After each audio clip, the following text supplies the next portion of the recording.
목사인 존 웨슬리가 설교를 하기 위해서 마차를 타고 이곳저곳으로 이동하던 중에 이 시골의 진흙길을 가게 됐는데 그만 깊은 진흙 속에 마차 바퀴가 빠져가지고 더 이상 앞으로 갈 수 없는 상황이 되고 말았습니다. 이 다음 마을에 가서 설교하기로 예정돼 있었는데 진흙탕에 빠져가지고 지체하게 되니까 이 웨슬리의 마음이 굉장히 조급합니다. 일행이 마차에서 내려가지고 이 마차를 끌어내려고 밀고 당기고 하는 동안 웨슬리는 길 한옆에 비껴 서 있었습니다. 그때 한 농부가 지나가다가 웨슬리에게 말을 붙여왔습니다.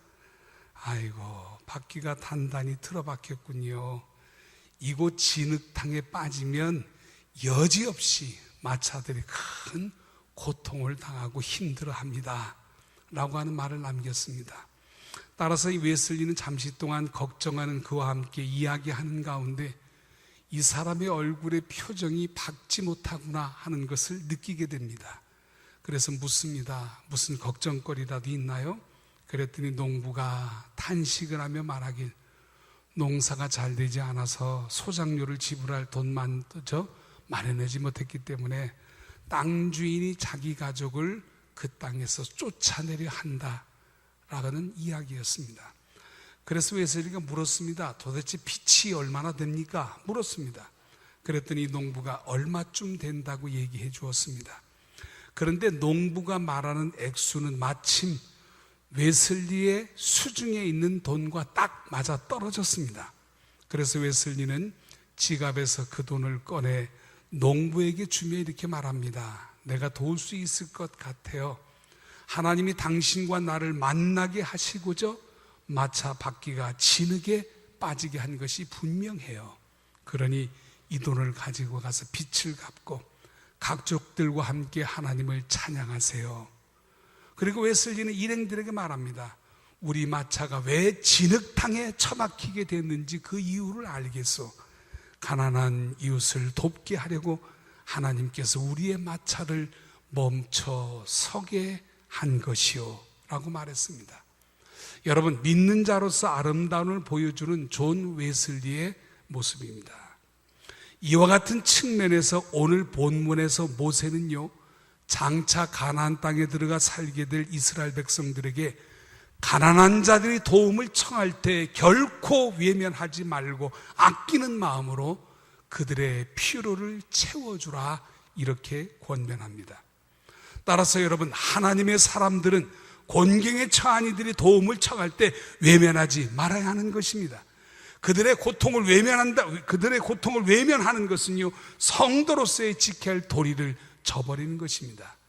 그런데 여러분, 우리가 우리 소유를 관리하는 데 있어서 한 가지 기본적인 인식이 있어야 합니다. 그것은 우리에게 있는 모든 것이 하나님께로부터 받은 하나님의 소유다라고 하는 인식입니다. 그렇습니다. 우리가 가진 것 중에 하나님께 받지 않은 것은 아무것도 없습니다.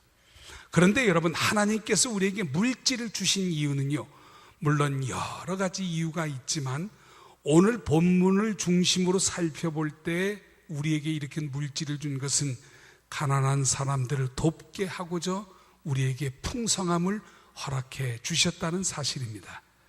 따라서 여러분, 우리는 우리의 이웃 중에 누군가가 도움을 청할 때 세상 사람들처럼 움켜쥐려 해서는 안 됩니다.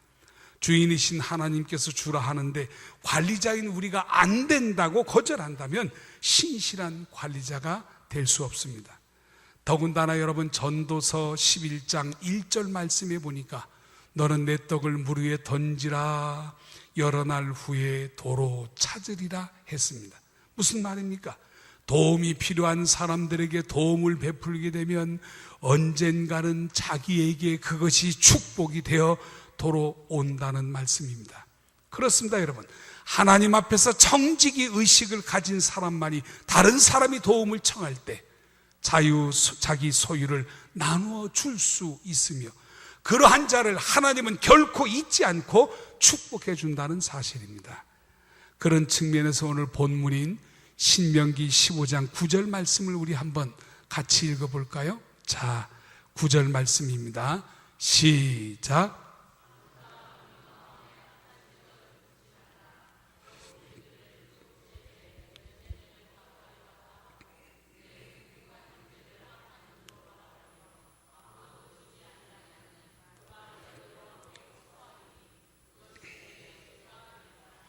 여러분, 이스라엘 백성들이 다른 이웃에게 돈을 빌리면요, 7년째 되는 이 면제년이 가까우면 그때까지 돈을 갚지 못하면 그 돈을 다 탕감받는 그런 제도가 있습니다. 그런데 어떤 사람이 돈을 빌려달라고 하는데 가만히 계산해 보니까 면제년이 얼마 남지 않았어요. 면제년도 얼마 남지 않았는데 빌려줘봤자 이거 저절로 없어지게 될 거, 이거 나만 손해보는 게 아닌가, 이런 생각을 가지고 어려움을 청하는 이웃에게 도와주지 않는다면 그 행위가 하나님 앞에 죄가 된다, 이렇게 설명합니다. 그러므로 여러분, 형제의 곤경 앞에 결코 이해의 득실을 따져서는 결코 안 된다는 것입니다. 따라서 써야 할 곳에 당연히 쓰는 것이니 인색함이 아니라 즐거움과 넉넉한 마음으로 움켜진 손을 펴게 될 때 하나님이 기뻐하시는 줄로 믿습니다. 그렇다면 여러분, 모세가 가나안 땅에 들어갈 이스라엘 백성들에게 이 말씀을 주신 이유가 뭐죠? 오늘 본문 신명기 15장 11절 말씀을 우리 한번 읽어보겠습니다. 시작.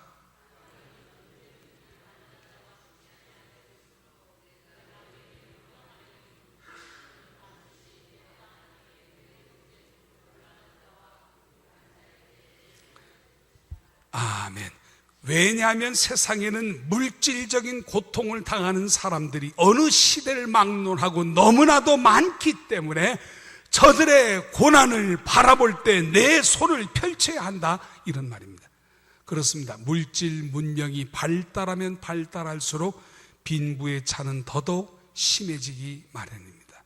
따라서 여러분, 하나님의 은혜를 받은 성도가 궁핍한 이웃들을 돕지 않고 외면한다면 그 믿음은 잘못된 믿음이요, 그 믿음은 분명 짝퉁 믿음이 분명합니다. 그렇다고 여러분, 은행에서 융자를 받아서 구제하라, 이런 말은 아닙니다. 내 형편에 맞게 내가 할 수 있는 범위 내에서 손을 펴자는 말씀입니다. 그런데 여러분, 우리가 궁핍한 자들을 돌볼 때 거기에도 우선순위가 있음을 성경을 깊이 묵상하는 가운데 우리는 알 수 있습니다. 따라서 오늘 특별히 민족의 명절 한가위를 맞이하여 우리 성도들이 구제하고 돌봐야 될 대상과 그 우선순위에 대하여 살펴봄으로 은혜를 나누고자 합니다. 그러므로 오늘 주시는 이 말씀이 하나님의 음성인 줄 알고 모두들 아멘으로 이 말씀을 받아들이게 되기를 주의 이름으로 축원합니다. 그럼 제일 먼저 우리가 누구를 돌봐야 합니까? 자기 친족과 가족을 돌봐야 합니다. 디모데전서 5장 8절 말씀을 한번 읽어볼까요? 자, 여러분들이 읽어주세요. 시작.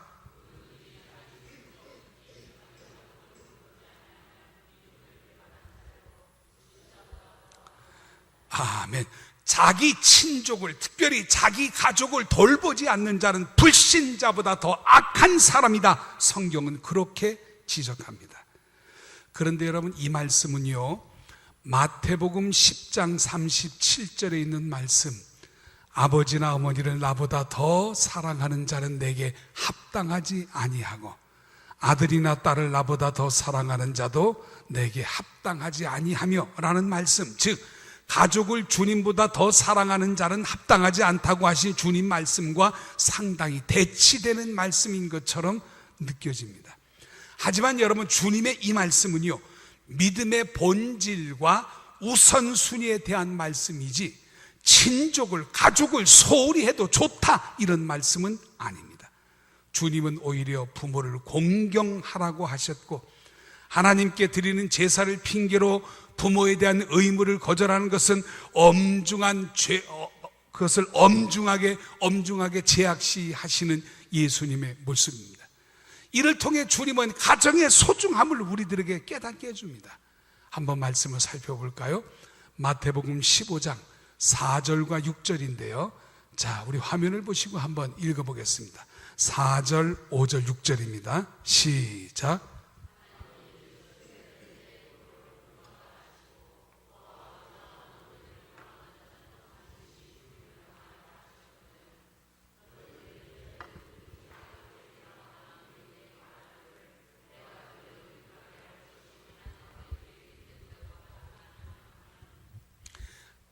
그 부모를 공경할 것이 없다 하며 너희의 전통으로 하나님의 말씀을 폐하는, 무슨 말입니까?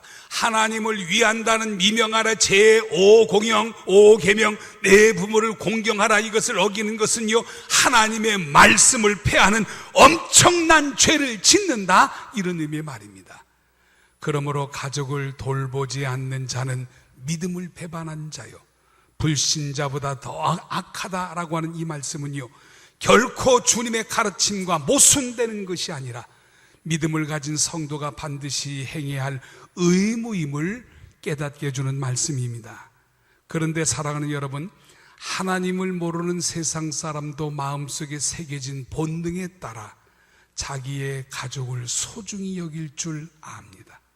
비록 불신자라 할지라도 가족을 위하여 어떤 수모와 어떤 고통도 참고 견뎌내며 가족을 돌보려고 하는 것입니다. 그럼에도 불구하고 하나님의 말씀을 통해 가족에 대한 의무를 알고 있는 성도들이 만약 이것을 게을리한다고 하는 것은 여러분 믿음을 지키지 못할 뿐만 아니라 인간의 기본적인 양심도 외면하게 되는 것입니다. 그러므로 여러분, 이런 자는 불신자보다도 더 악한 것입니다. 믿음의 실천은 여러분 가까운 가정에서부터 시작되어야 합니다. 제 가족을 돌보지 않으면서 이웃사랑을 외치고요 인류를 구하겠다고 나선 것은 너무나도 부끄러운 일입니다. 따라서 여러분, 성도는 가장 우선적으로 자기 가족에 대한 사랑을 실천함으로 하나님께 인정받고 성도뿐만 아니라 나아가 불신자들에게도 본이 되어야 할 줄로 믿습니다. 따라서 한가위 명절을 맞이하여 우리 가족 가운데, 우리 친족 중에 내가 관심을 가지고 사랑해야 할 사람은 누구인가를 먼저 살펴봐야 합니다. 혹시 나이 많으신 부모님께 내가 그동안 소홀히 했던 것은 아닌가? 나이 많으신 부모님에게 불편한 점은 없는가? 물질적인 고통은 없는가? 사랑하는 형제 가운데 힘든 형제는 없는가? 이것들을 살펴보고 그를 위해 기도할 뿐만 아니라 구체적으로 사랑을 실천해야 하는 것입니다.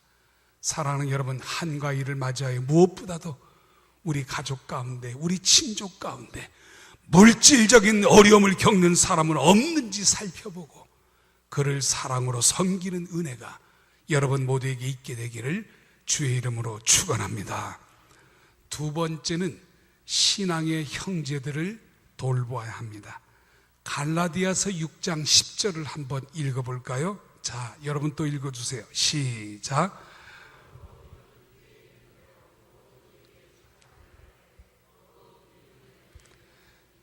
기회에 있는 대로 모든 사람들에게 선을 베풀어야 하지만 더욱 믿음의 가정들에게 그렇게 해야 한다 가르쳐줍니다.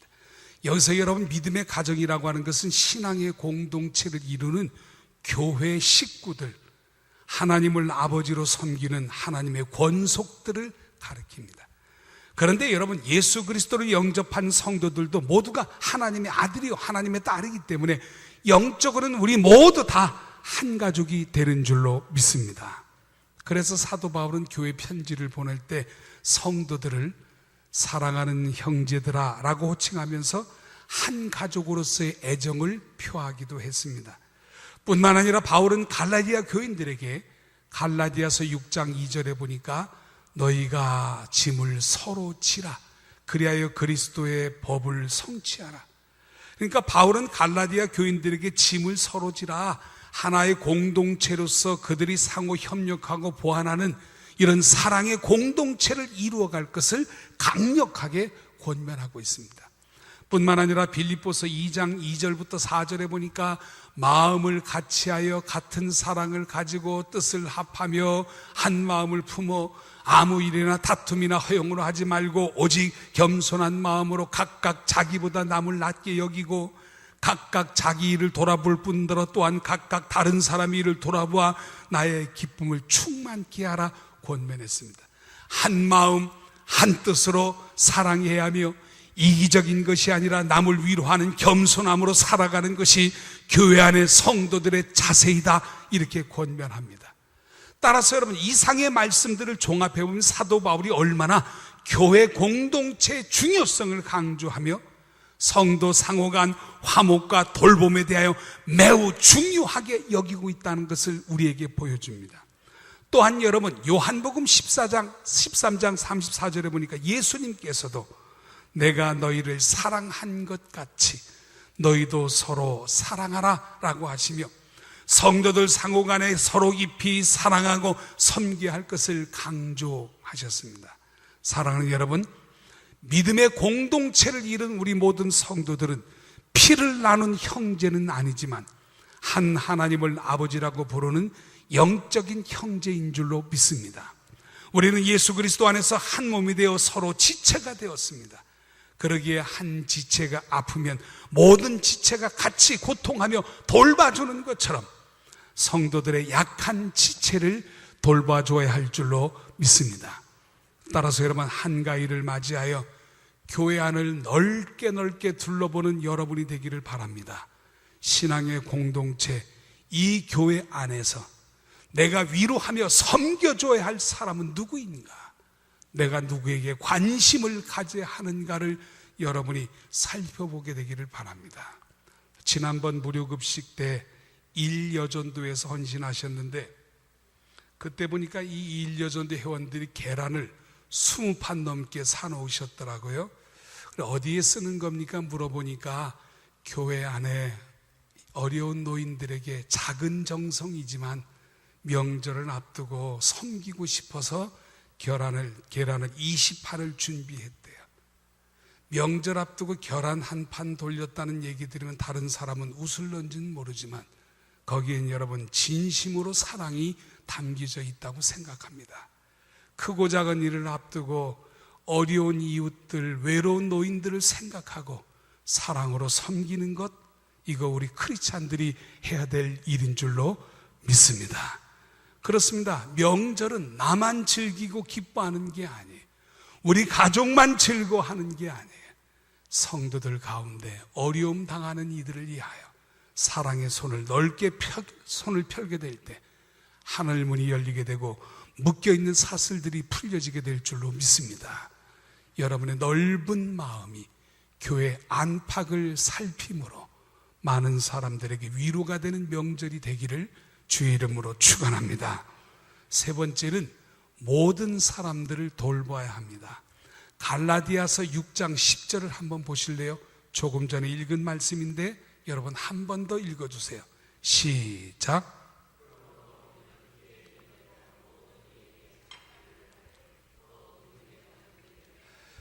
그러므로 우리는 기회에 있는 대로 모든 이들에게 착한 일을 해야 한다 그랬어요. 모든 사람들에게 착한 일을 한다는 것은요, 유대교의 선민 사상과 같은 특권 의식으로 볼 때 사실 불가능한 일입니다. 자기들만 하나님이 사랑하는 선민이라고 저들은 생각합니다. 그럼에도 불구하고 사도 바울은 여러분 모든 사람들에게 사랑을 베풀어야 한다 이렇게 강조합니다. 그 사람이 예수를 믿든 믿지 않든, 그 사람이 피부 색깔이 희든 검든, 그 사람이 많이 배웠든 적게 배웠든, 키가 적든 키가 크든 뚱뚱하든 날씬하든 상관하지 말고 모든 사람들에게 사랑을 베풀어야 한다 이런 말입니다. 그런데 여러분 바울의 이러한 말은요, 바울의 이전에 예수님께서 이미 가르치신 말씀이에요. 산상수훈 마태복음 5장 46절 47절 48절을 보면 너희가 너희를 사랑하는 자를 사랑하면 무슨 상이 있으리요? 세리도 이와 같이 아니하느냐? 또 너희가 너희 형제에게만 무난하면 남보다 더하는 것이 무엇이냐? 이방인들도 이같이 아니하냐? 그러므로 하늘에 계신 너희 아버지의 온전하심 같이 너희도 온전하라. 무슨 말입니까? 너희를 귀하게 대해주는 사람만 사랑하는 것은 누구나 할 수 있는 일이다. 너희가 싫어하고 무시하는 세리나 이방인 사람들도 그 정도는 하며 살고 있다.